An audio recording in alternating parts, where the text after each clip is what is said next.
Isso, então, ao vídeo da tarde, né? Teremos agora, então, o eixo 3, questões urbanas e cidade, e a gente vai exibir aqui o vídeo dos projetos A Oeste da Zona, Ações contra a Covid em favelas da Zona Oeste nos âmbitos virtual e territorial, da Verônica Natividade, que não está aqui presente, está fazendo um doutorado na Universidade Técnica de Zurique, então só enviou o vídeo dela. Outro projeto é Potências Locais, Cartografias de Reconhecimento e Ação, Tatiana Perri, Felipe Gonzalez, Karina Lima, Elizabeth Coimbra, Lara Michele, Thaís de Barcelos. Um olhar sobre a pandemia, Marina Lemete, Murilo Davidson Coutinho, e o mapa do funk da Rocinha, Milene Mitsari, não sei se eu falei certo, né? Sou péssima. Fred Coelho e Andréa Gil. A gente vai exibir aqui primeiro os vídeos em sequência e depois a gente vai chamar quem estiver presente, pode vir à mesa na sequência para a gente poder conversar. Olá, pessoal. Meu nome é Verônica Natividade, sou professora do DAO há 13 anos e eu vou contar para vocês sobre o laboratório chamado FaveLab, um laboratório que eu criei na PUC-Rio. Eu não posso, infelizmente, estar aí com vocês, eu estou no ETH, no Instituto de Tecnologia da Suíça, Instituto Federal de Tecnologia da Suíça, onde eu faço doutorado sobre inteligência artificial e favelas. O FaveLab tem 3 conceitos, basicamente, né? O primeiro deles é a noção da função social da universidade. Quando eu comecei esse laboratório, há uns anos atrás, a minha ideia era que a universidade tinha que dar acesso à população periférica. Hoje eu já acho um pouquinho diferente, acho que a universidade deve estar a serviço da população periférica. O segundo conceito que a gente trabalha é a noção de heterotopia, emprestado do Foucault.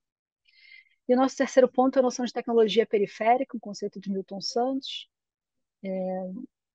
Bom, a respeito da tecnologia, eu gosto da fala do Cedric Price, que diz que a tecnologia é a resposta, mas qual é a pergunta? Então, no nosso contexto, a gente sempre pensa em perguntas e respostas específicas, né? Pensando em Kranzberg, que as tecnologias nunca são neutras e que elas também nunca são isoladas, né? Elas sempre são respostas a certos contextos.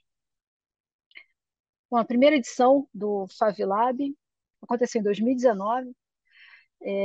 Nessa primeira edição, a gente contou com a ajuda, a gente começou uma parceria com o Instituto Maria e João Aleixo e o Departamento de Arquitetura Claro. Nós trabalhamos com um grupo de alunos da Maré e da PUC juntos. As aulas aconteceram lá e dentro da universidade, dentro da PUC. Eu acho que isso era importante porque os alunos da Maré, por exemplo, alguns disseram que nunca tinham entrado na PUC, por exemplo, nunca tinham entrado numa universidade, então foi um momento importante de entender como é que essa interface ia acontecer.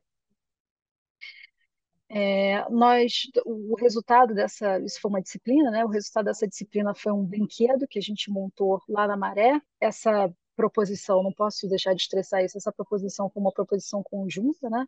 De todos os alunos, todos os participantes da Maré e da PUC que trabalharam juntos, lado a lado, para formular essa proposta que tivesse algum significado dentro da comunidade que usasse as tecnologias que a gente tem disponíveis na universidade. A segunda edição aconteceu no ano seguinte, 2020, também em janeiro, no mesmo contexto, dentro da Favela da Maré, e da mesma maneira, né, a gente reuniu de novo alunos periféricos, alunos da Maré, interessados em tecnologia, e alunos da PUC, para propor mais uma vez juntos alguma coisa, alguma proposição para o espaço público, né, da favela, usando a fabricação digital. Então, um jeito de juntar esses dois universos, a fabricação digital e a favela. Eu vou passar um vídeo sobre como foi essa edição.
Bom, infelizmente não teve montagem, né? Porque em 2020 teve a Covid e exatamente quando a gente ia montar esse brinquedo. Só que o Favilab em si não parou durante a Covid, né?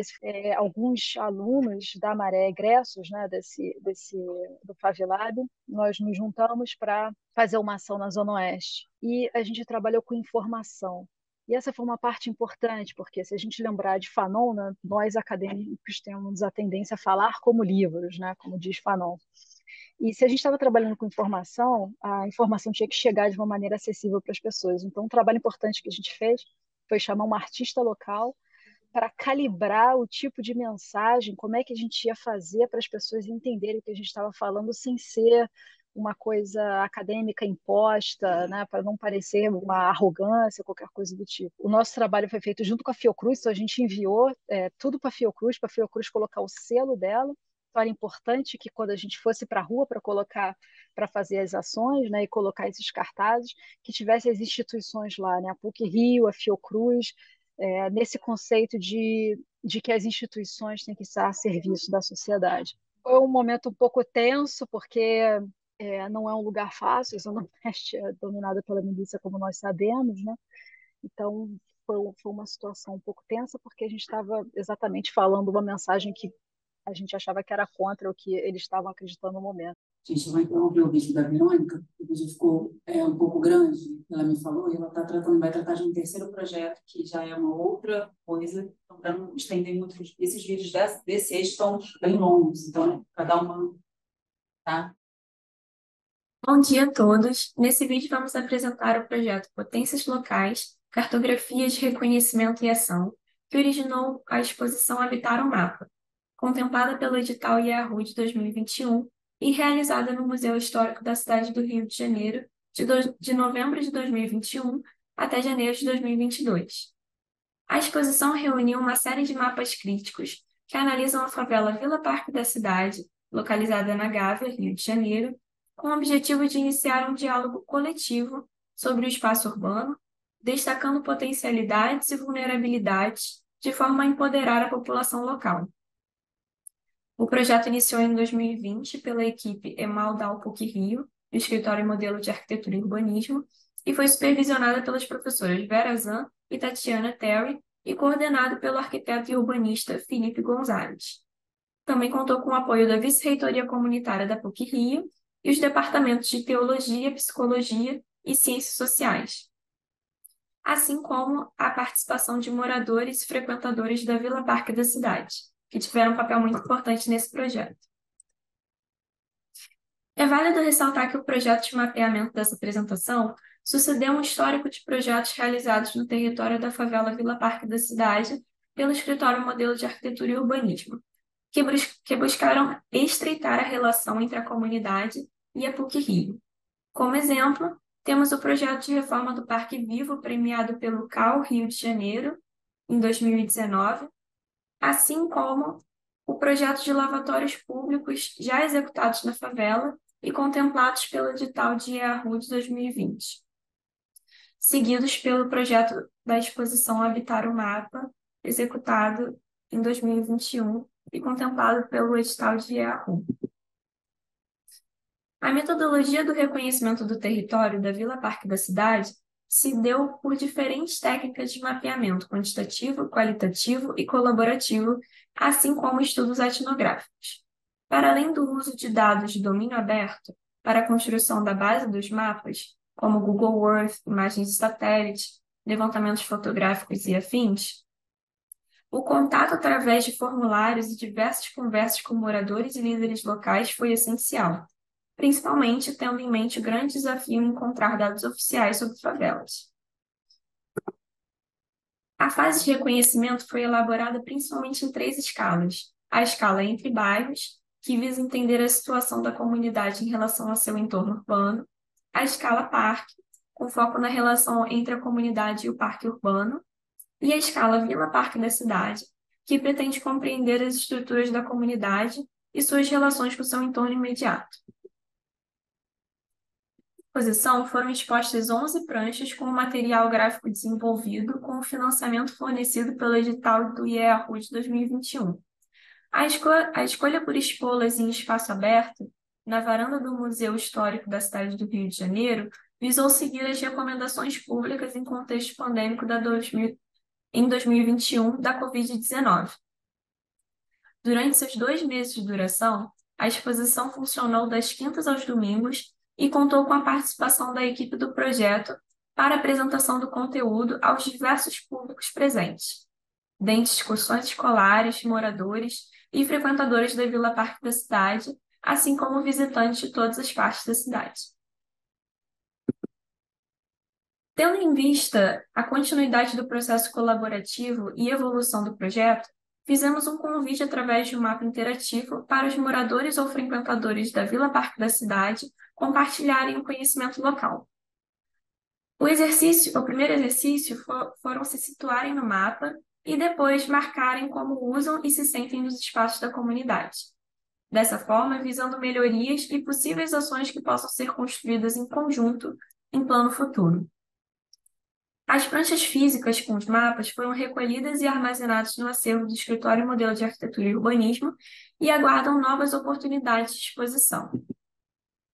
Contudo, todo o material expográfico e informações sobre o projeto estão disponíveis no meio digital, no site desenvolvido pelo projeto.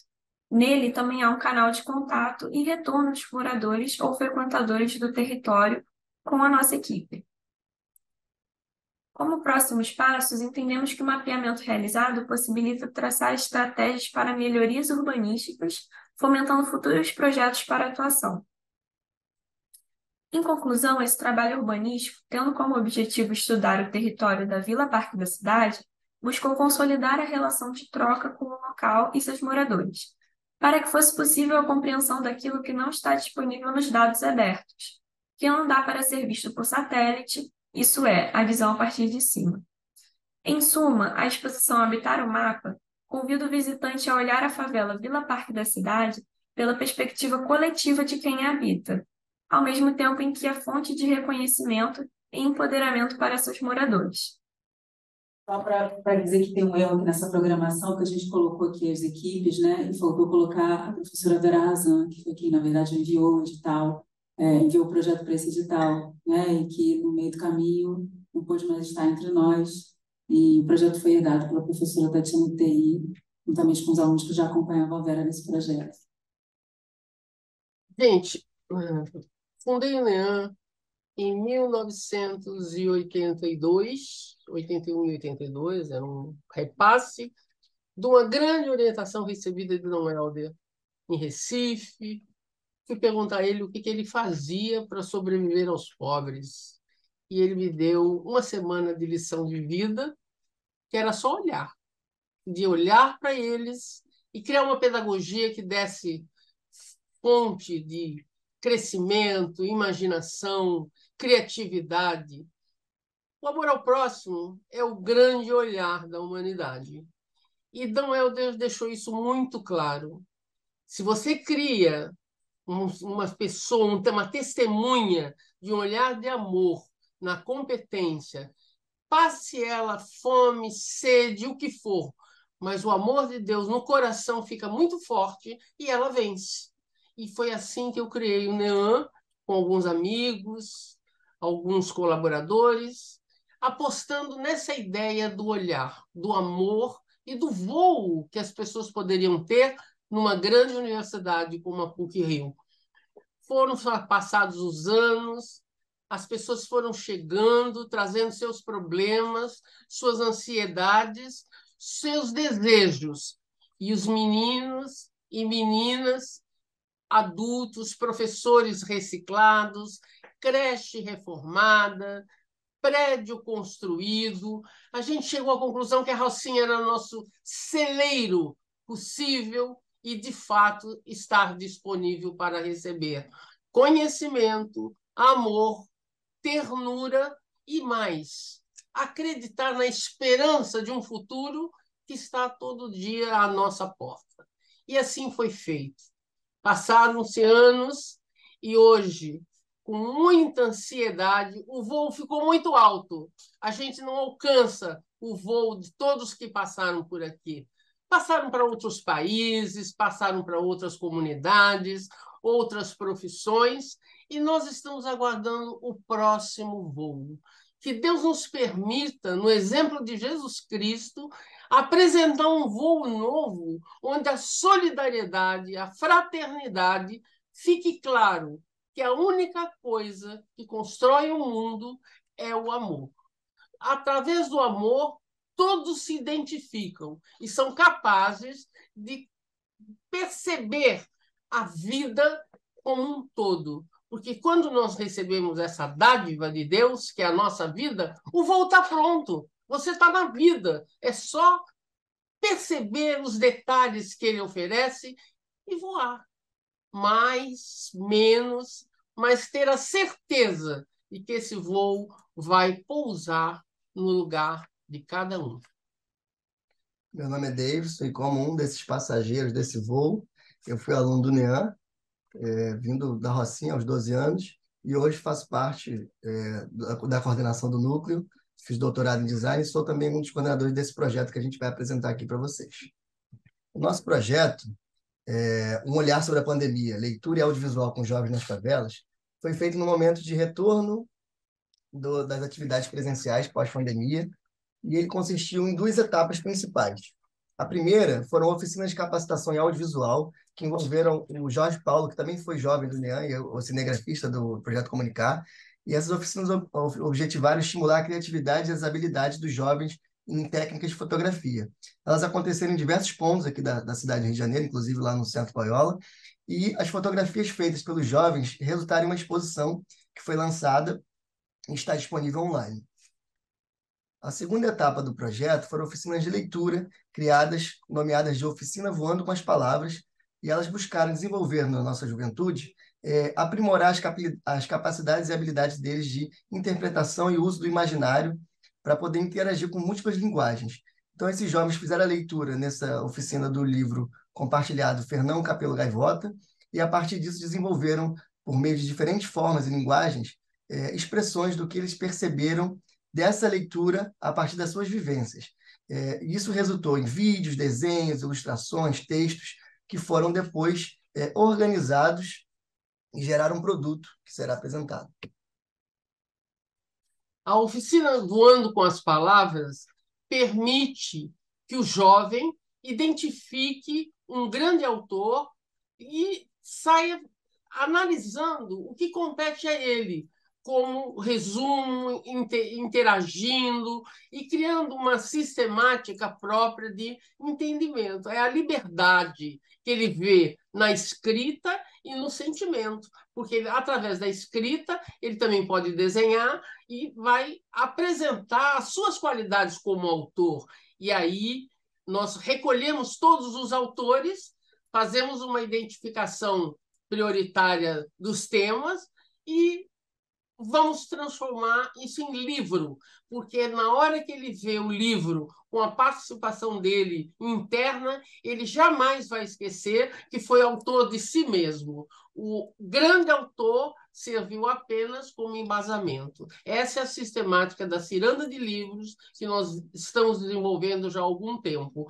E é muito bom ver os olhinhos e a vontade que as pessoas têm de pegar o livro e ver que a capacidade de ser escritor é de cada um, no seu limite, no seu desejo. Não é um absurdo, difícil ser um escritor. Basta que a gente se interaja e consiga expor os nossos desejos. Nosso trabalho ele tem a parceria do Link Design, que é o laboratório coordenado pela professora Jaqueline, e que, inclusive, recomendou essa leitura. E o laboratório organizou um projeto gráfico para esse livro, que resultou em 58 jovens participando, que tiveram seus trabalhos publicados, com textos e desenhos, e o prefácio da professora Jaqueline. Esse livro a gente tem ele disponível impresso e também temos a versão dele online, que pode ser compartilhada com todos vocês.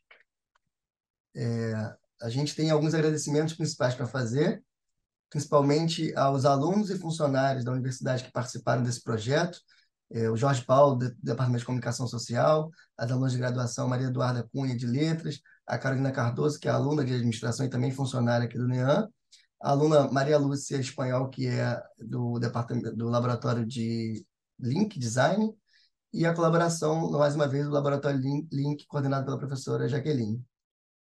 Bom dia, boa tarde. Eu me chamo Ana Laura, né? Estamos aqui hoje para apresentar o projeto O Mapa do Funk Carioca na Rocinha, e que foi contemplado pelo Instituto de Estudos Avançados em Humanidade da PUC-Rio.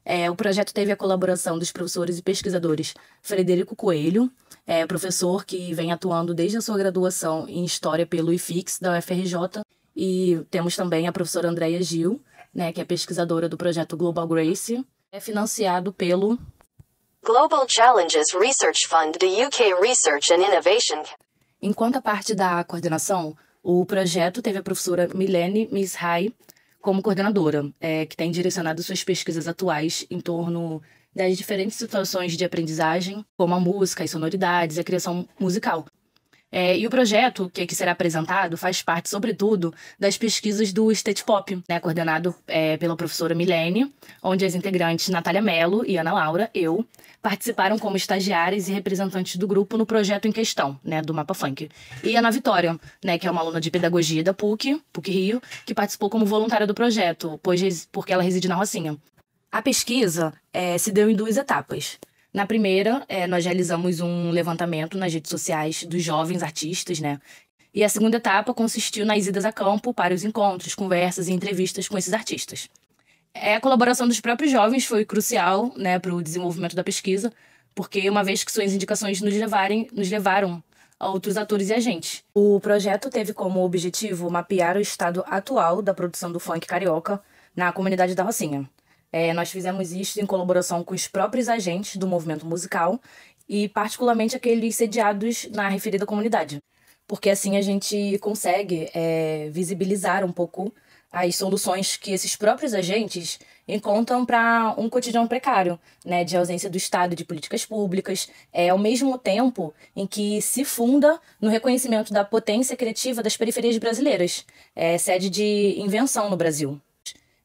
O quadro que está aparecendo na tela é um primeiro resultado oriundo da etapa 1 do nosso mapeamento, né, que aí no quadro 1 a gente separou, né, os artistas e a sua ligação com o funk e também os coletivos e qual é a sua ligação com o funk. E para essa pesquisa a gente procurou se atentar muito sobre as soluções que os coletivos encontram para promoverem seus trabalhos e as redes de contato que estabelecem entre si. E dentro desses coletivos de produção musical do funk, nós também encontramos um coletivo de aulas de funk para mulheres que residem na comunidade da Rocinha. Essas aulas são promovidas pelo coletivo do Zero ao Funk, e quem criou o coletivo foi a dançarina Duda Dance, né, que também está no quadro, e a partir dela outras professoras também começaram a participar do projeto. O projeto é gratuito, né? O único custo é um valor simbólico de R$ 5,00 por mês, que a Duda pede às alunas, né? E em relação ao segundo coletivo, que é o Covil do Flow, eles possuem um estúdio que visitamos e que é composto com material básico para a produção do funk. E a gente percebeu que os materiais que compõem o estúdio foram financiados pelos próprios artistas e cada um tem sua contribuição na formação dos equipamentos, né? Outros MCs alugam o estúdio para que ele produza também, né? Outro grupo importante, né, para as articulações iniciais da pesquisa foi Os Crias, o coletivo que é composto por 5 artistas e que atua produzindo danças e coreografias de passinho, né? O passinho é uma dança urbana que se desenvolve em bailes de funk ou em produções caseiras acompanhadas da música funk. A imagem em tela trata-se do encontro, né, com 3 dos integrantes do coletivo Os, que na imagem estão o Diogo, o Yuri e o WD Negão, da esquerda para a direita, e abaixo estão a professora Milene, ao meio, e 2 integrantes do State Pop que a acompanharam, né, que foi o Adriano e a Shelley. Outro alcance interessante da pesquisa foi o contato com artistas de outros gêneros musicais que têm relação fina com o funk, como o rap e o trap. E um exemplo dessa relação é a Roda Cultural da Rocinha, né, que se trata de jovens que aos domingos, a partir das 19 horas, se reúnem na Praça do Skate, próximo à Curva do S, na Rocinha, para promover disputas de MCs. E aí tem também pocket shows. E como todos os outros grupos da pesquisa, a Roda Cultural da Rocinha é articulada por jovens artistas da comunidade. E a professora Milene e a estagiária Natália foram à roda, né, em um domingo de 2022. E chegando na conclusão, percebe-se uma atitude política, né, no exercício de profissão dos referidos jovens, tanto no Covil do Flow, com a criação de um coletivo de produção e valorização do funk, como na criação do projeto do Zero ao Funk, que foi concebido e criado pela Duda. Tem uma organização realizada por parte desses jovens, que se articulam pensando em suas carreiras individuais, mas também em um movimento maior que visa o reconhecimento do funk, né, que é um gênero musical forjado nas comunidades e que tem alcançado audiências internacionais. E nós acreditamos que mapear a produção artística do funk por parte dos jovens nos fez entender o poder de articulação desses sujeitos por meio de processos de aprendizagens não escolares. Que junto com o aprender a ser artista de funk, esses jovens vão tecendo relações que compõem suas construções artísticas, né, atravessados por questões políticas de enfrentamento, a desvalorização e a criminalização do gênero musical. E no que diz respeito ao alcance da pesquisa, esse se deu de maneira satisfatória. Inclusive, o que abre um leque de possibilidades para futuras pesquisas, como, por exemplo, a pesquisa da estagiária Ana Laura, a minha, no caso, que desde da realização, né, do Mapa Funk, abriu um leque para mim para olhar a moda também, né, a moda periférica como pertencimento. E também, outro exemplo, é a pesquisa de doutorado da Natália Mello, que a partir do projeto de extensão se aproximou da Duda Dance e junto com ela tem pesquisado aprendizagem e gênero com o funk carioca, né? Mas vale pontuar que para a segunda etapa da pesquisa, que foi os encontros com os artistas, nós esperávamos encontrar nas conversas algum tipo de projeto conduzido por secretarias municipais e estaduais de educação e cultura, o que infelizmente não foi encontrado. Bom, passado esse slide, nós chegamos ao término da nossa apresentação e eu queria primeiramente agradecer a todos pela presença e pela escuta, agradecer também a todas as estagiárias que fizeram parte e que fazem parte ainda desse projeto. Queríamos agradecer a nossa querida orientadora e professora Milene por, com certeza, dizer que com certeza essa pesquisa ela não só está rendendo frutos para a gente na área acadêmica, mas também, com certeza, pessoalmente. Muito obrigada. Eu gostaria de chamar à mesa todos os integrantes das equipes, né, que estiverem presentes aqui, desses projetos que foram apresentados. Por favor, todo mundo, pode vir todo mundo que estiver presente, tá? Não precisa ser uma pessoa só da equipe, não. Para a gente fazer aqui uma conversa.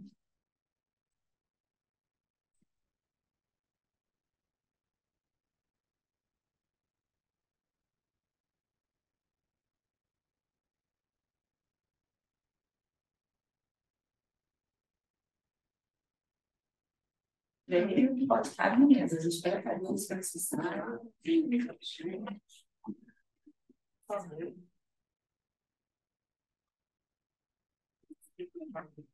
A gente pega a cadeira, tá? Pode pegar. Tem mais um. Não.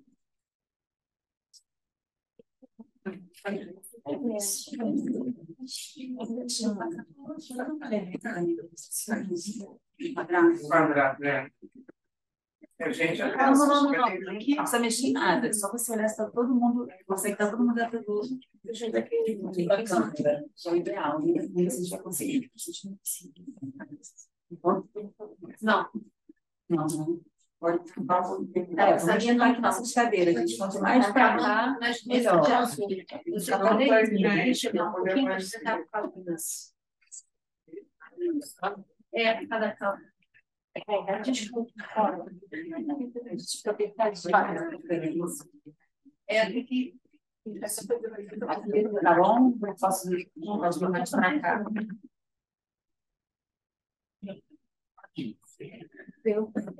Deu. Olha, ela não está aparecendo. Ela pode vai chegar um pouco mais. Isso. Olha, se você dá uma imagem, né, Tati? Foi? Chega mais, pode chegar mais. Mas 40 centímetros. Agora foi. É a maior mesa, ainda bem que é o povo. Eu queria agradecer aqui essas apresentações, desses vídeos. Eu acho que um dos papéis aqui um dos objetivos desse evento aqui hoje é a divulgação desses projetos, que são extremamente importantes para a universidade, para as localidades onde eles atuam, para a integração de corpo discente, corpo docente, integração também com funcionários da universidade, e dizer que eles conseguem refletir muito bem todo esse grande espectro que é a extensão universitária, né? Então, eu queria começar agradecendo. Eu queria, na verdade, aproveitar que acho que a gente tem até a gente aqui no auditório para a gente poder lançar o debate, as perguntas, porque eu acho que a ideia aqui também hoje é a gente falar um pouco sobre as questões que atravessam esses projetos, né? E muito do ponto de vista da gente conseguir compartilhar aqui as questões relativas às dificuldades de realização, as alternativas que surgem, né, desses projetos, quer dizer, a partir do momento que a gente está, né, que a gente elabora um projeto, por exemplo, para o edital do Instituto, como uma pesquisa se inicia, né, e a partir depois do momento em que a gente está lá, de fato, face a face, né, com o lugar, com as pessoas e com as interações, o quanto que, na verdade, a gente encontra muita dificuldade também nesse processo, quais são as alternativas que a gente vai encontrando no meio do caminho para isso.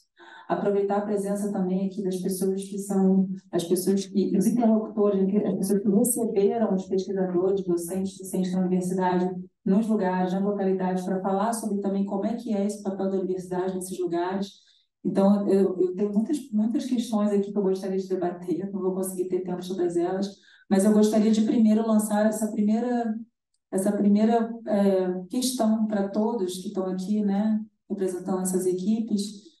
Quais são os problemas, né? Eu queria começar falando dos problemas que são enfrentados nos projetos de extensão universitária, né? Com as dificuldades que foram enfrentadas, sejam elas a partir, né, disso que eu mencionei, no momento que a gente elabora uma coisa que a gente acha que a gente vai fazer, a gente chegar lá, não é bem isso, né? Segundo, talvez por conta de problemas financeiros mesmo, das dificuldades de conseguir levar à frente os projetos por conta, né, da falta de recursos que a gente tem para isso, que são poucos os recursos, né, que a gente tem para a extensão universitária, e seja por qualquer outra questão que seja relativa também a essa saída da universidade para fora dos seus muros, ou essa chegada da universidade que talvez, né, não seja muito bem, não aconteça, né, de forma muito satisfatória no primeiro momento. Enfim, eu queria que vocês falassem um pouco sobre as dificuldades que vocês encontraram aí no caminho, ou que quem não realizou, não elaborou o projeto, né, mas esteve vivendo o projeto também enfrentou.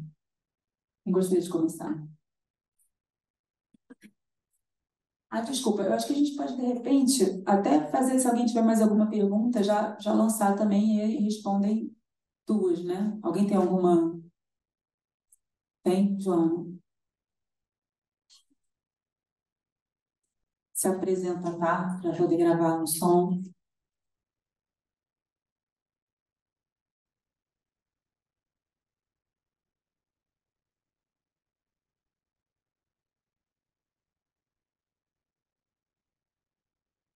Não está funcionando. Alô? Oi. Eu sou Joana, eu sou doutoranda aqui do Programa de História Social da Cultura, e eu sou também integrante do Cuidado com o Chão, que é um projeto de extensão universitária que a gente apresentou na manhã desse evento. Também foi contemplado com o edital do Instituto de Humanidades. Eu queria complementar a pergunta da Maíra, na verdade, perguntando também como vocês sentiram que foi o recebimento das comunidades envolvidas com a pesquisa de vocês. Então, talvez principalmente com Habitar o Mapa, aproveitando que o Urso, eu acho que mora, né, no Parque da Cidade. Então, como é que vocês, como comunidade, também receberam? Quais foram as questões assim, que vocês acharam? E também do Mapa Funk da Rocinha, como esses MCs e, enfim, cantores e cantoras sentiram a pesquisa de vocês? Quais foram as considerações? Obrigada. Começar. O microfone está funcionando.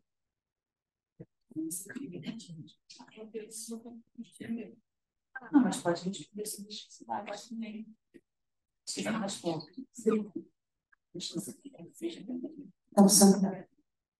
sou a Juliana, sou representante do NEAN, do Núcleo de Ação Mundo do Menor, Mundo da Juventude, desculpa. Menor não é mais não é uma palavra que se usa para se tratar sobre a juventude, desculpe. Bom, o movimento do NEAN é um tantinho diferente no sentido de que não necessariamente na maior parte do tempo na universidade que vai até eles, mas eles estão sempre no movimento diário de virem até aqui. Então, eles têm a atividade normal deles de escola, ou seja, de manhã ou de tarde, e no contraturno eles vêm duas vezes na semana para cá para terem oficinas diversas, sejam professores voluntários ou professores que entram em contrato que querem, eu quero fazer uma oficina de artes, eu quero fazer uma oficina de design, eu quero fazer uma oficina de games, a gente organiza, a gente está vindo, a gente recebe. E quando a gente vai falar mais especificamente sobre as produções desses livros que foi a professora Marina e o Davidson falaram, uma das maiores dificuldades que a gente encontra na hora de oferecer uma leitura, porque não é uma leitura que eles escolhem um tema, a gente oferece um livro para eles. E muitas vezes nesse contato com o livro, essa dificuldade de compreensão, questões de linguística, obviamente, a gente tem dificuldade na apreensão das palavras, coisas básicas que a escola vem falhando desde muito tempo e continua falhando até hoje, e formar leitores críticos. Então, não é só você ler, entender, refletir e pensar o que eu sou aqui, o que eu não sou aqui, o que eu gostei, o que eu não gostei, que parece muito simples, mas não é. E a escola vem falhando e continua falhando até hoje em criar ambientes de leitura e que a leitura seja pensada no que eu estou pensando, no que eu penso sobre aquilo, no que eu acho sobre aquilo, no que eu vou fazer com aquilo, no que eu não vou fazer com aquilo. E a escola vem falhando muito tempo em fazer isso. E quando a gente traz para o NEAN uma leitura que a gente oferece, em que, olha, vamos ler e pensar sobre isso. Pensar sobre o quê? O que eu vou pensar? O que eu vou pensar com isso? O que isso é para mim? Tá, beleza. Se eu vou ler, eu vou fazer um resumo, mas o que isso é para mim? Não sei. Ninguém nunca me perguntou. Ninguém nunca me perguntou o que eu gosto. Ninguém nunca me perguntou o que eu quero fazer. E aí a gente percebe como no processo da escolarização, muitas vezes foi esquecido do pensar, e aí, quem é você? O que você gosta? O que tu tá fazendo aqui? O que tu vai fazer amanhã? O que tu vai fazer depois? E aí, quando a leitura acontece, é uma leitura que precisa ser pensada, a dificuldade básica acontece.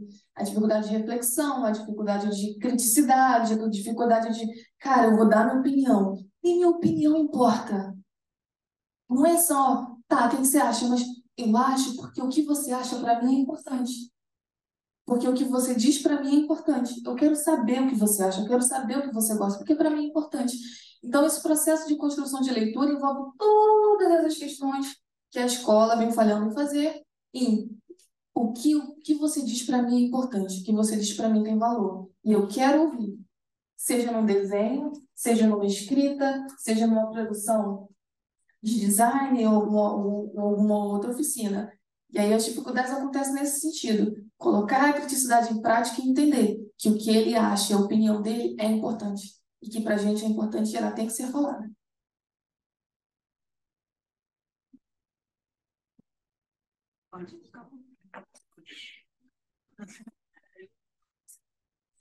Oi, boa tarde, todo mundo.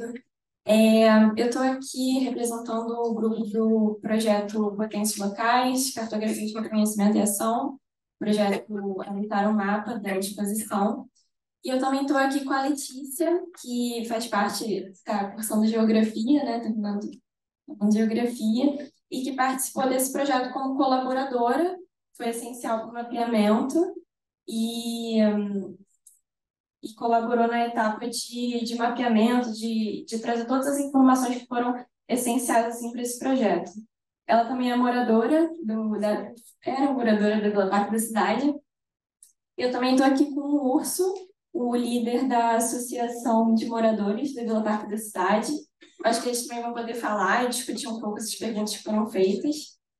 Mas em relação às dificuldades, quando a gente está falando de mapeamento de favelas, a gente tem muitos poucos dados disponíveis, né? A gente não tem a base cadastral, que normalmente a gente usa para fazer os mapeamentos, Então, nesse sentido, ter o contato com os moradores foi essencial.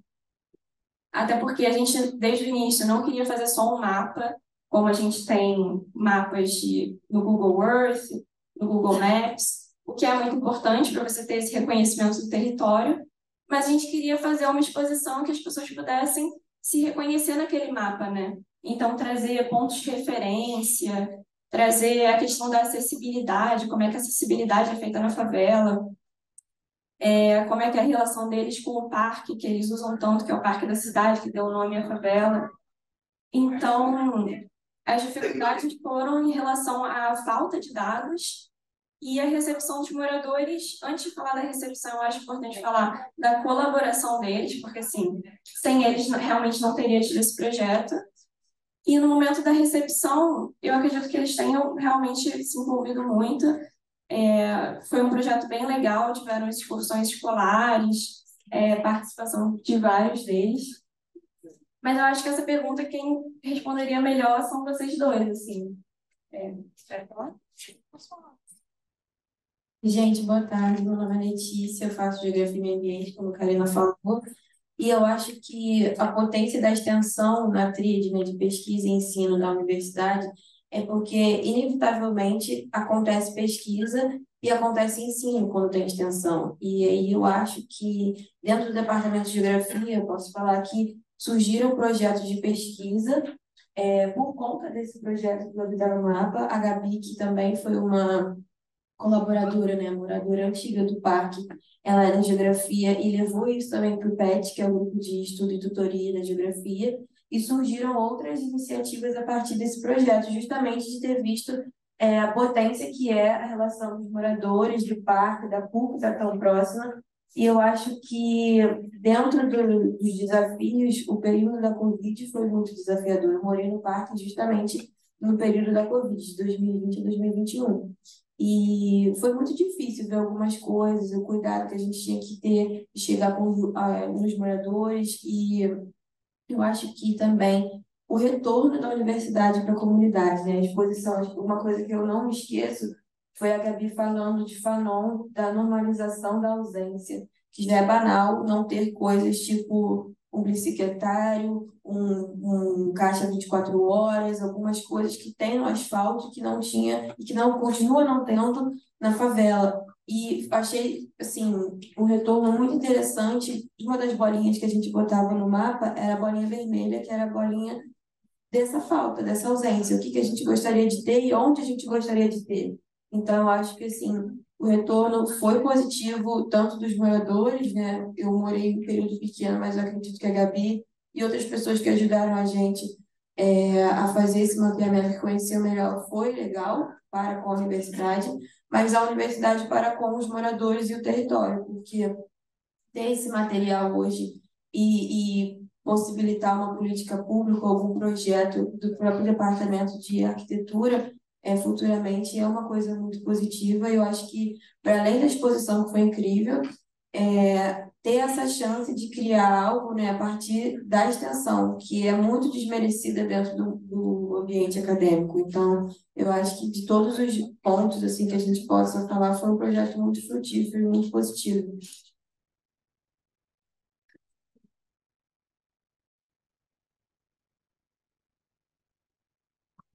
Opa, boa tarde, boa tarde. Eu sou o Leandro Urso, estou como vice-presidente da Associação de Moradores de Vila Parque da Cidade, estou na prefeitura também com educação ambiental, um beijo para a Andréia, o Rio, que está lá sendo parceiro. Há 11 anos atrás, melhor, 12 anos atrás, eu tenho 10 anos de UPP Rocinha, que está pacificado nossa comunidade da Rocinha, no Parque da Cidade, e 12 anos atrás teve um fórum com o secretário de Segurança, e eu fui lá e bati na porta do Beltrame e falei, eu quero o PP dentro da minha comunidade. Quase morri, imagina. Um favelado, preto, chegar no secretário e falar assim, eu quero o PP na minha favela.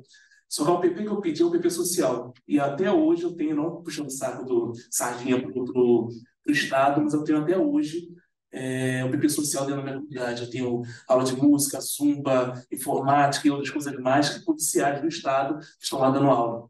Todo mundo aqui mora em comunidade, né? Então, não? Todo mundo moramos em comunidade aqui. A minha é diferenciada de todas. A minha é uma comunidade que é meio carente, meio que não é, aonde entramos no nome de favela ou comunidade, temos alguns conceitos que não entram como favela, mas entram ao mesmo tempo, porque favela, para quem não sabe, é onde tem esgoto a céu aberto, aonde não tem um saneamento básico. No parque eu tenho retiradas de resíduo todos os dias pela Conurb, eu tenho água 24 horas pela Águas do Rio hoje, né? Então, tem alguns conceitos, né, Will? Até que eu discuti pouco tempo com ele. O Will é um professor de geografia? Engenharia, que abraçou a ideia. Nós estamos fazendo um trabalho muito legal lá no parque, agora com os estudantes de geografia, dentro da Vila Parque da cidade. Mas 11 anos atrás, eu fui atrás da Andréia e do vice-reitor da PUC, o antigo vice-reitor, não sei, o Augusto Sampaio, professor Augusto Sampaio, e falei, eu estou cansado de ter a PUC como morador e como inquilino. Como assim? Eu tenho um funcionário da PUC, é segurança, sensorista e outras coisas mais que moram dentro da comunidade, eu tenho os alunos que moram na comunidade e eu não tinha PUC dentro, mesmo tendo a PUC em volta da Vila Parque da cidade. Então, foi tão provocante isso, em cima da reitoria e tudo, e abrimos a porta, após a UPP, para os alunos entrarem e fazer pesquisa, que era um tabu naquela época, porque não, pode ter tiroteio, um monte de coisa, o pessoal da Rocinha desce ou não desce, e deu certo, né? Deu certo todos os anos, agora eu tenho recebido alunos, feito projeto, pré-vestibulinho, tem outras coisas mais que está no projeto na entrada da comunidade. Então, só agradecer essa parceria, espero que ano que vem tenha mais parceria, agora com essa liberdade dos alunos agora entrarem, tem que fazer projeto dentro da comunidade em outros lugares. Eu quero abraçar mais esse projeto e botar para frente. E legal que não é só a PUC. Através da PUC, ela abriu um leque para outras escolas, como a Escola Parto, uma escola particular aqui em cima. Eles estão indo tomar café lá dentro, estão fazendo um projeto. Agora, há pouco tempo, nós ganhamos um jantar beneficente, que gerou uma renda que reformamos a parte alta do campinho, aquela parte do campinho lá, reformamos, estamos botando telhado, botando tudo, churrasqueiro, tudo bonitinho. Vou convidar para o churrasco, tá?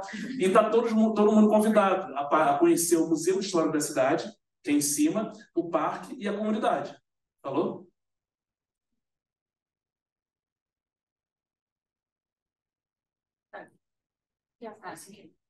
Oi, boa tarde. Meu nome é Ana Laura. Eu participei do projeto Mapa do Funk Carioca na comunidade da Rocinha. E a gente vai tentar dividir as duas perguntas em duas partes. Eu vou começar falando um pouco primeiro desse acesso, né, no campo e com os moradores, que foi sua pergunta, né? Tá. Bom, eu já conhecia o coletivo Covil do Flow, então essa parte foi mais fácil quando você já conhece alguém do campo, né? Fazer esse contato é mais fácil até no tempo também das respostas, né? Porque a gente entende que é um problema recorrente em toda a etnografia, né? Você entrar em contato com alguém por meio das redes sociais e, né, é necessário um tempo de espera, porque a pessoa não vai estar à nossa disposição. Mas com relação a isso, na parte do Covil foi mais tranquilo, né? Porque eu já conhecia um dos MCs. E aí, quando a gente foi, a nossa entrevista com eles, a nossa conversa, né? Foi no próprio estúdio deles, no Laboriô, né? A gente pegou moto ali embaixo e receberam a gente super bem. Encontraram a gente numa padaria, né? Ali no Laboriô. Eu sempre rodei muito a Rocinha, mas eu nunca tinha ido no Alto do Laboriô. E eu tava querendo ir a pé. E aí depois eu pensei, nossa, que bom que a gente não foi a pé, porque sobe muito. Mas eles receberam a gente como se a gente já fosse de casa, sabe? A gente ficou super à vontade no estúdio, a gente conversou muito. E uma coisa que nós observamos foi que em todos os momentos eles pediram para a gente seguir eles nas redes sociais, acompanhar o trabalho. O MC Jean, né, que é um dos integrantes, ele enfatizou muito assim, em mostrar os sons dele para a gente, as produções dele, o que foi magnífico, sabe? E aí, com a parte do Zero ao Funk, né, que é do coletivo que tem aulas de funk para mulheres na Rocinha, Aulas de dança. Nós fomos também, né? E aí eu participei, fiz uma observação participante, porque eu fiz aula de funk, aula de dança, e, e assim, foi outra surpresa para mim, porque eu não queria estar lá e passar assim um olhar de, eu vim pesquisar vocês e é isso, sabe?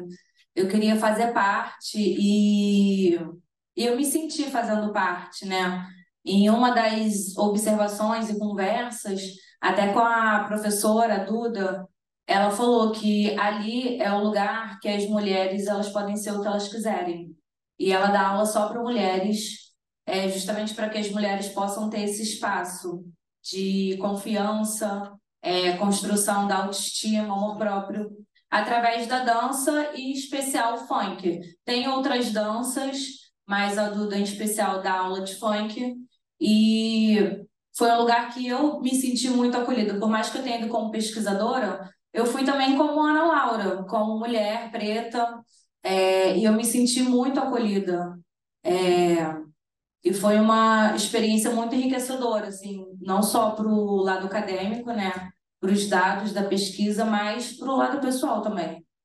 E agora eu vou passar a palavra para a Natália, e ela vai falar mais um pouquinho sobre as dificuldades que a gente teve no campo e etc. Obrigada. Oi, gente, eu me chamo Natália e eu também faço parte do Step Pop, né, coordenado pela professora. E sobre as dificuldades. A primeira dificuldade que a Ana Laura falou é essa coisa do contato com as pessoas do campo, né, mas que já é esperado. Essa coisa de mandar mensagem, esperar a resposta, e marca, não dá certo, e remarca. Então, isso demandou muito tempo. E uma outra dificuldade foi que uma escola específica, a escola de MC, que a gente entrou em contato e tal para conversar, eles solicitaram que só permitiriam a conversa e tal se a gente fornecesse uma cesta básica. Para o MC Galo também, a gente tentou um contato e o MC Galo a gente também tinha que fornecer uma cesta básica, mas o edital em si não dava essa abertura, né, dessa coisa da cesta básica, esse contato, então assim, a gente já, a contrapartida, isso perfeito. E aí a gente já deixa assim como sugestão para pensar nas próximas edições, porque isso foi uma coisa que chamou a atenção da gente, mais de uma vez, essa solicitação da cesta básica. E dificuldade eu acho que foi isso, né, Ana? Do contato, das coisas de cesta básica, mas no geral a gente sentiu muita receptividade e essa coisa que a Ana Laura falou, de fato, a todo momento nas conversas, eles reforçavam muito, pediam muito para a gente seguir nas redes sociais, para a gente divulgar o trabalho deles. E quando a gente se identificava como estudante da PUC, isso eles pensavam, então é da PUC e tal, para ajudar na divulgação. Então, isso é muito forte para eles. A gente tem o Instagram do Step Pop, a gente sempre está divulgando o que a gente faz, eles repostam, a gente faz textão. Então, a gente percebeu que essa coisa da rede social é muito forte para os jovens artistas. Não, só comentar que elas conduziram a pesquisa praticamente sozinhas, estão de parabéns, assim, eu só orientei, fiz projeto, hipóteses e tal, e teve ainda a terceira integrante, que era uma voluntária, que foi fundamental, que é a Ana Vitória, que é moradora da Rocinha. Então, ela facilitou muito também a entrada delas, né? Que elas não conheciam, e a Ana fez essa ponte fundamental. Tá? Era só isso.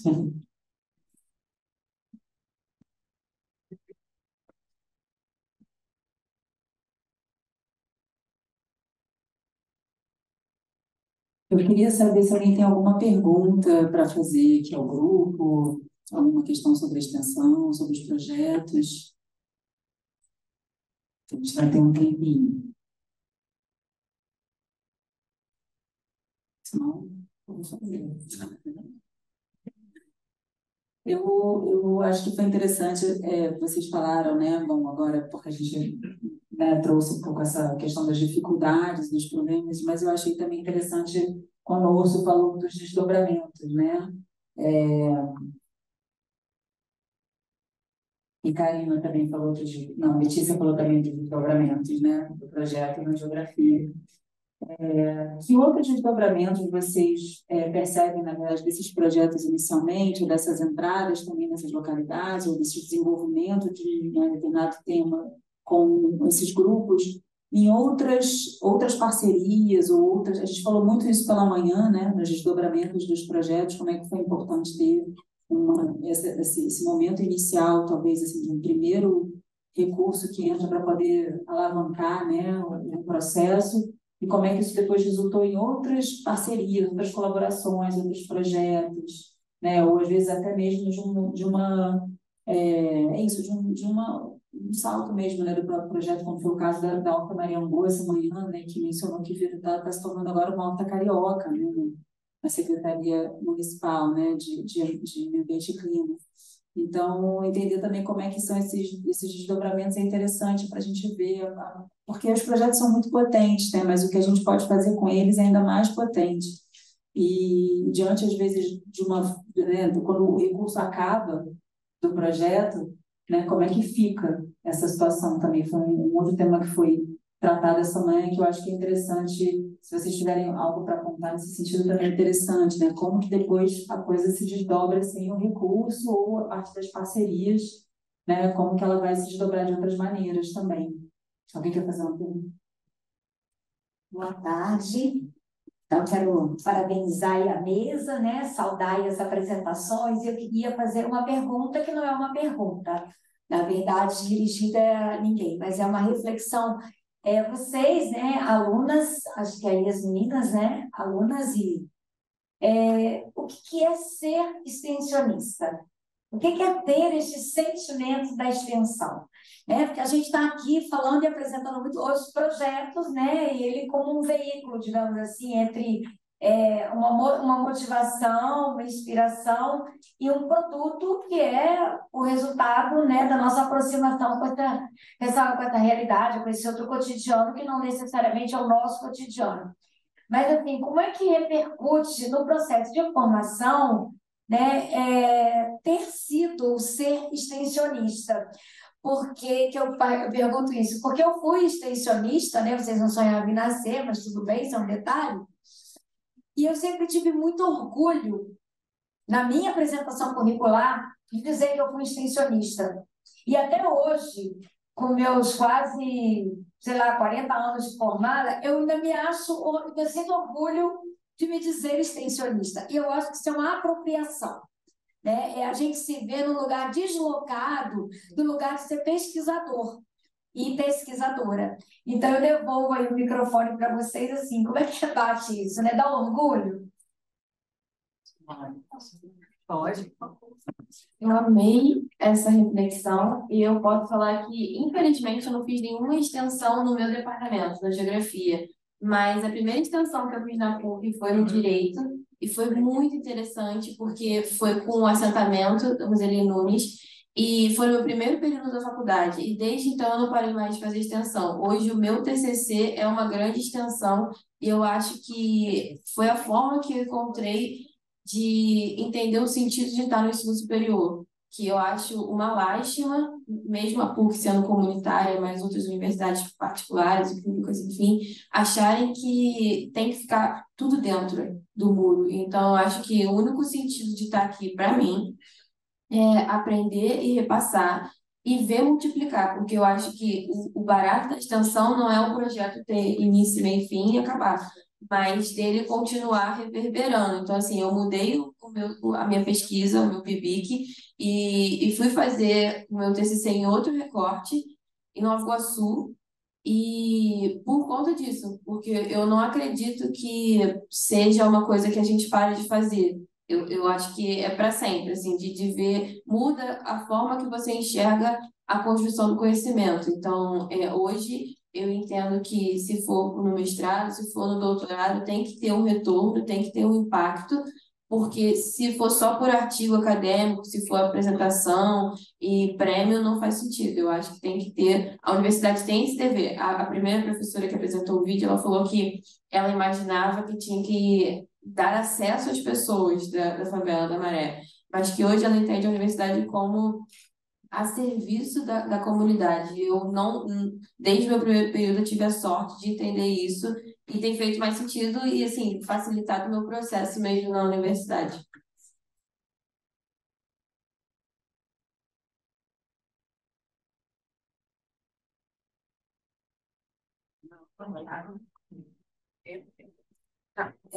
Sobre ser extensionista, né? Eu fui extensionista na minha graduação e tal, mas quando eu cheguei aqui no Rio, né, de paraquedas e tal, a extensão me ajudou a conhecer um pouquinho a cidade. Eu vim para cá querendo estudar gênero com a professora Milene, funk e tal, mas muito sem entender nada do Rio de Janeiro, que é uma cidade à parte, assim, enfim. E aí a extensão me ajudou a entender a cidade que eu tô. Tentar entender, né? Porque eu costumo dizer que o Rio de Janeiro é uma selva. Mas assim, é vir entender mesmo e conversar com os meninos, os jovens. E se não fosse pela extensão, eu não teria esse contato e não teria encontrado meu campo de pesquisa do doutorado. Então, assim, foi a extensão que abriu essas portas. Vai.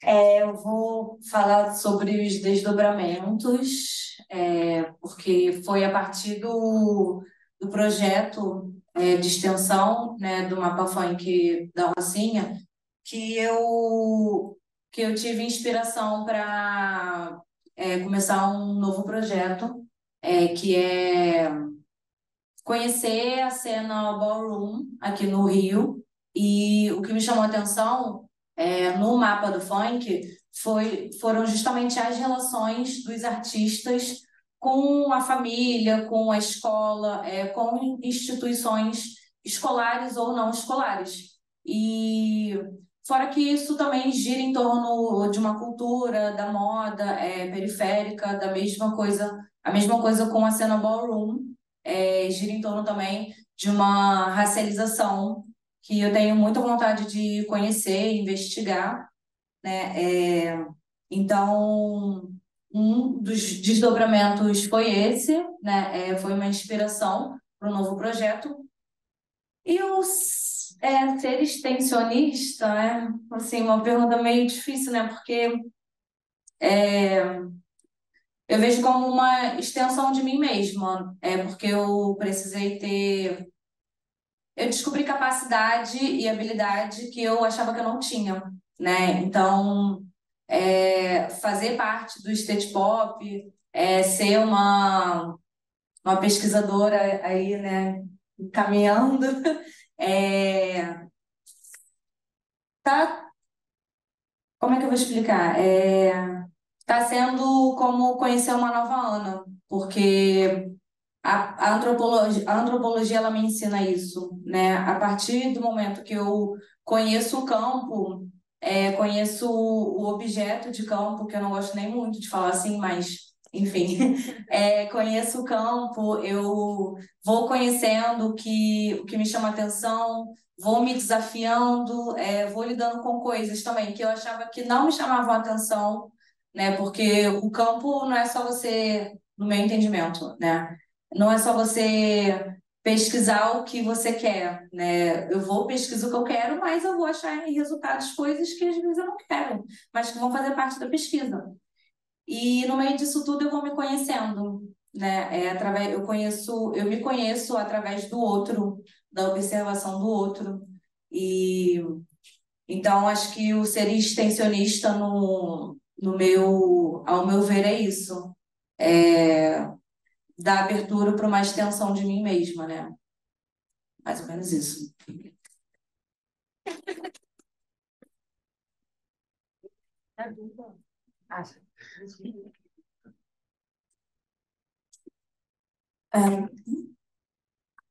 Bom, eu me formei em pedagogia faz um ano e pouquinho e nunca participei de um projeto de extensão. Mas, ouvindo tudo que vocês falaram sobre esse projeto, tudo que foi falado aqui, e como moradora de uma comunidade, como estudante de escola pública, o que eu posso dizer do que um projeto de extensão pode ser, eu acho que quando a nossa colega falou que chegou em Rio de Janeiro é uma selva, eu acho que quando a universidade sai de onde ela está e ela vai encontrar as pessoas que vivem nessa selva começam a entender que é uma selva porque alguém está fazendo disso uma selva. É uma selva porque alguém está ganhando com isso. E está ganhando E eu acreditando que isso aqui é uma selva. E quando a universidade faz esse movimento de, pô, peraí, olha só, é uma selva, beleza. Mas é uma selva porque alguém tá fazendo assim, você vai continuar nesse jogo? E aí, porque quando a gente vai vivendo o dia a dia, a batalha, a luta, o trabalho, o ônibus, o metrô, o tiroteio, um PP de não sei o que lá, um batalhão de não sei o que, o caveirão tá subindo, o caveirão desceu. Tu esquece, cara. Tu não vai pensar, você não vai pensar nessas coisas. Tu vai viver no dia a dia, chega na semana, você descansa, vai pra rádio, segunda você volta, vai pra lá, você não vai parar para pensar que, cara, isso aqui é uma selva porque alguém está fazendo ser uma selva. Alguém está ganhando com isso sendo uma selva. E alguém está ganhando comigo competindo para viver e estar vivo no final do dia, ou no final da semana, ou não cair, ou não levar um tiro. Entendeu? Então, assim, se a universidade não faz esse movimento de sair até as pessoas vão continuar acreditando que isso é uma selva e que isso é normal. E não é. É uma construção. Mas para você chegar nesse pensamento de, pô, caraca, é uma construção, pô, é muita viagem. Demora. E dói. E dói muito você perceber que isso aqui é uma construção que está criando na sua vida. Entendeu? Então, assim, como alguém que nunca participou da extensão e viu aqui, em poucos segundos, o poder disso daqui, cara, por que você não sabia disso? Por que eu não sabia disso? Sabe? É isso aí.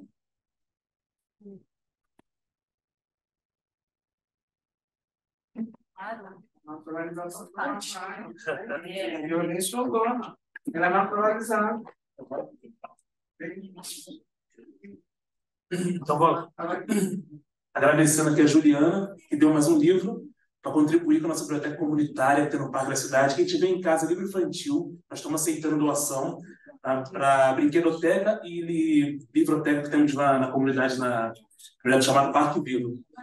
Falando sobre moradores aqui, pegando um gancho da fala da minha companheira Letícia. Não, você. Maíra. Temos dois moradores aqui, né? A Patrícia Malta e o Dandro, que é estudante aqui da PUC também. A Patrícia não está aqui, não, está fazendo psicologia em outro lugar, na Santa Úrsula, mas tudo bem. Vamos fazer uma pós aqui depois na PUC. Pegando o gancho que ela falou no começo, nós demos sorte de pegar dar continuidade no projeto. A comunidade, eu acredito muito no meu povo, na minha religião, que um povo sem história é um povo sem respeito.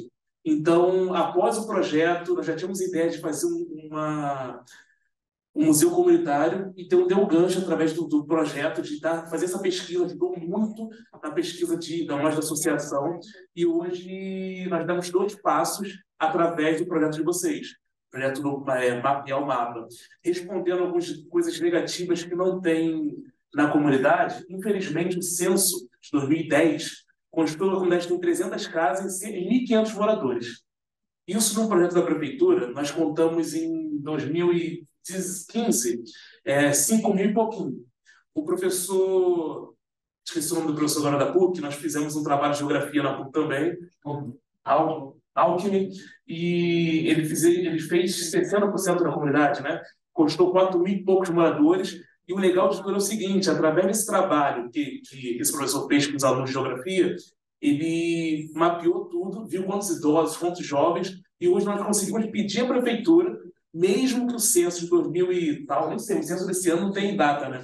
Fim de 21, 22, esteja errado de novo, porque não teve o censo exato lá na comunidade de novo, mas ajudou muito esses 2 trabalhos, mapear o mapa, habitar o mapa, e o projeto do Geografia ajudou muito que a prefeitura aceitasse, devido ao nome da PUC, como clínica da família e outras coisas mais para poder estar atendendo o parque. Então foi ótimo ter esse projeto lá na comunidade.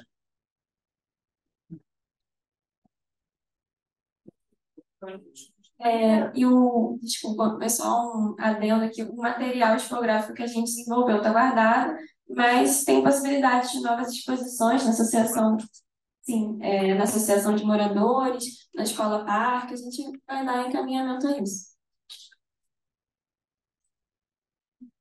Oi, pessoal. Posso? Pode ir. Dá uma testadinha. Alô? Opa.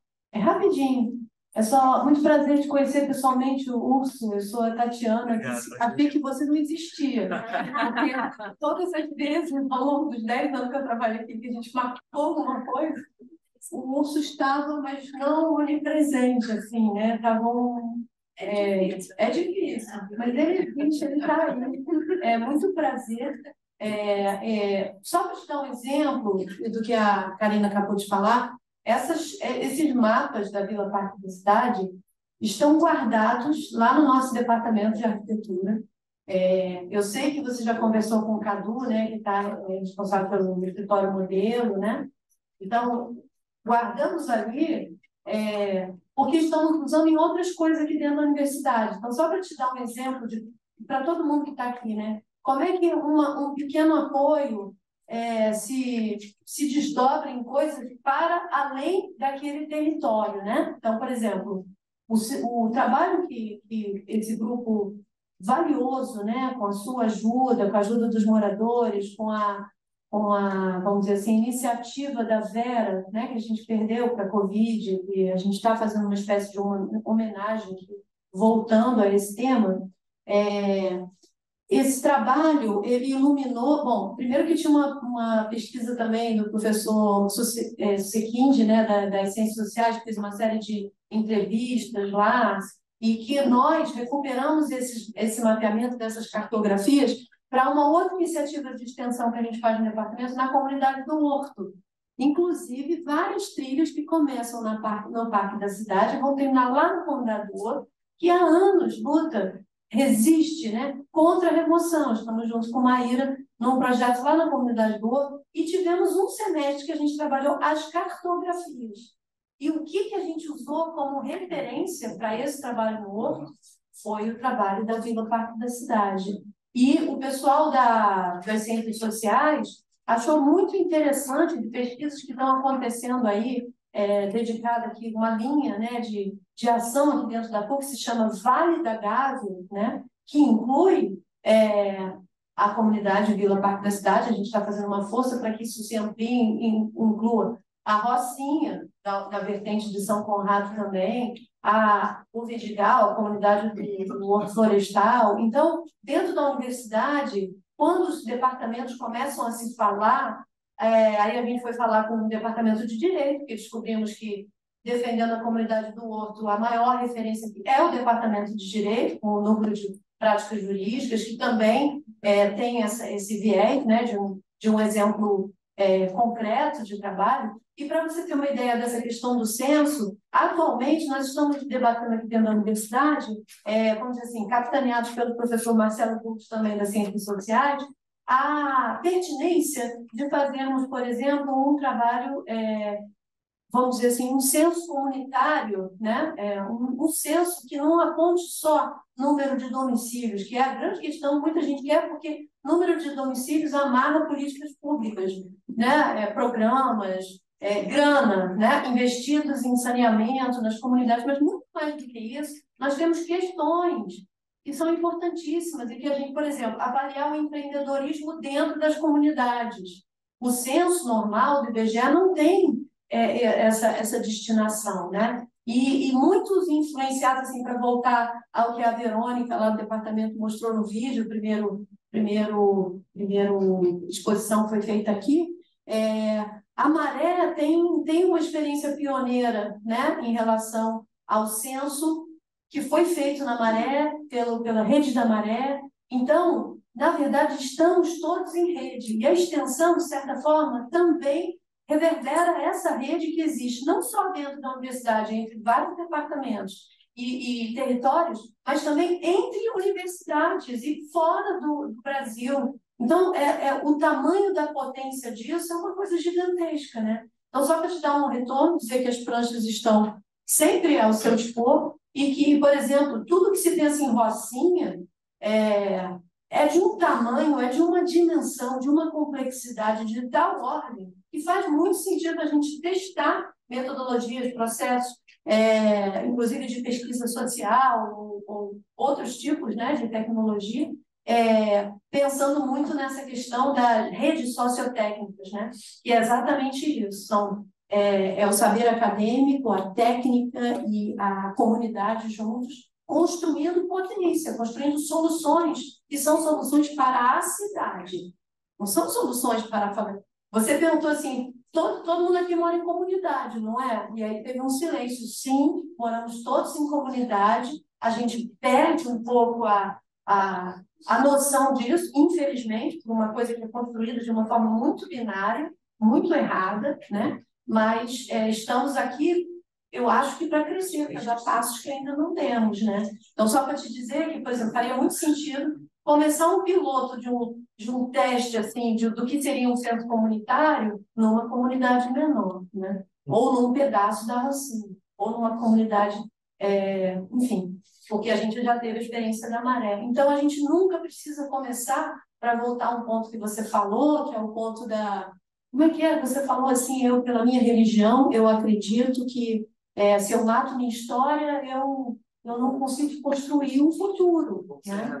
Então, esse seminário aqui é para registrar um pouco dessa pequena história que, na emoção da fala de todos aqui, a gente já vê que já está reverberando, mas que a gente pode fazer mais. Tá bom? Então, um prazer. Lembrando que São Conrado, Rocinha é Gávea. Sim, claro. Você já foi na Praia da Gávea?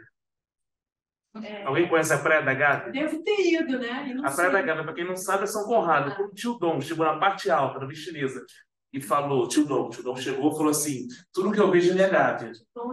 Tio Dom Pedro chegou e falou, tudo que eu vejo é minha Gávea. O que é Gávea, gente? Gávea é a parte mais alta do navio, né?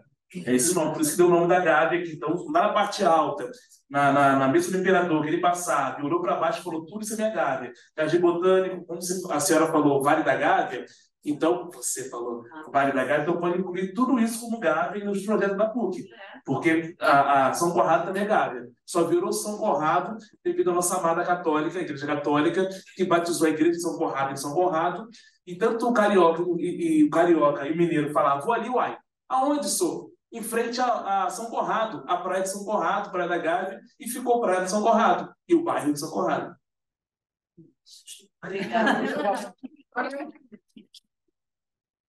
Só fazendo mais uma informação aqui, a gente lembrou agora de um outro desdobramento, vou falar rápido, porque eu sei que o tempo está acabando, mas baseado nesse mapeamento que a gente fez da favela Parque, a gente também desenvolveu um projeto que era mapear as iniciativas de empreendedorismo da favela Parque.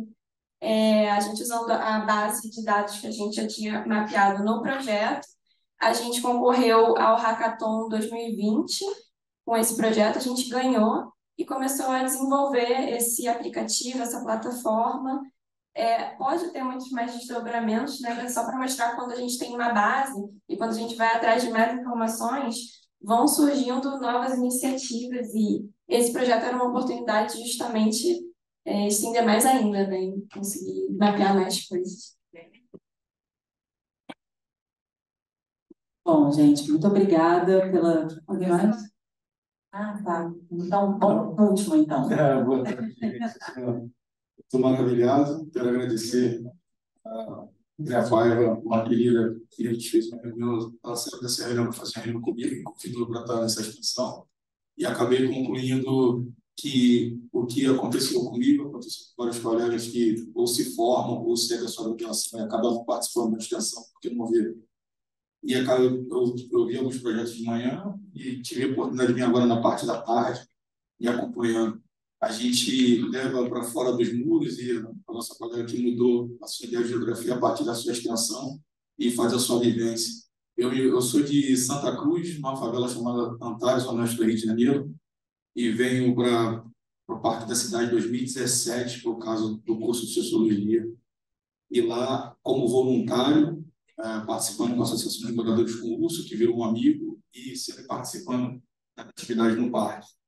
Aí eu levo hoje junto que, naquele momento que eu entro como voluntário, eu passei a minha vida como um projeto de extensão e entendo pessoalmente o que vocês estão fazendo aqui e apresentando, e ser de grande valia para os alunos que às vezes não têm a oportunidade de levar para fora do muro e fazer a vivência do que a gente faz na sala de aula. Tem professores aqui como a Sara, que é uma professora que está aqui ao meu lado, que eu admiro desde quando eu comecei, e saber das informações do Departamento de Arquitetura, porque nesse final de ano, eu e o Urso, a gente estava combinando de fazer o projeto Trilheiros, né, que são jovens do Parque da Cidade, levando a ideia do Parque da Vista Chinesa, que se encontra com o Horto, com uma galera que já estava lá. só que eles não acreditavam que isso era possível.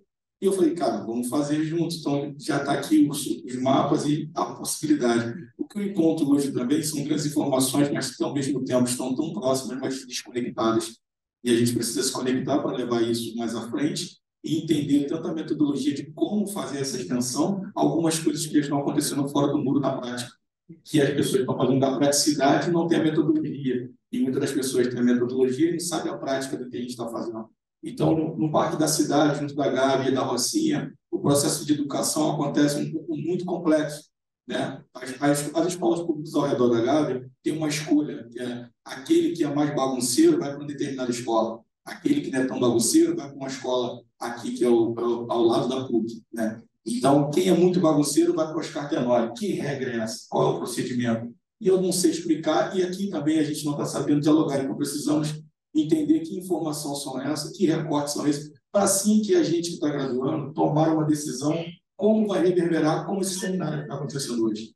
Então, era só essa contribuição que eu queria deixar para vocês e essa reflexão. Obrigado. Fala seu nome para gravar. Alexandre, meu nome é Anderson, eu estou começando de dentro da faculdade. Fique à vontade. Obrigada, Dani.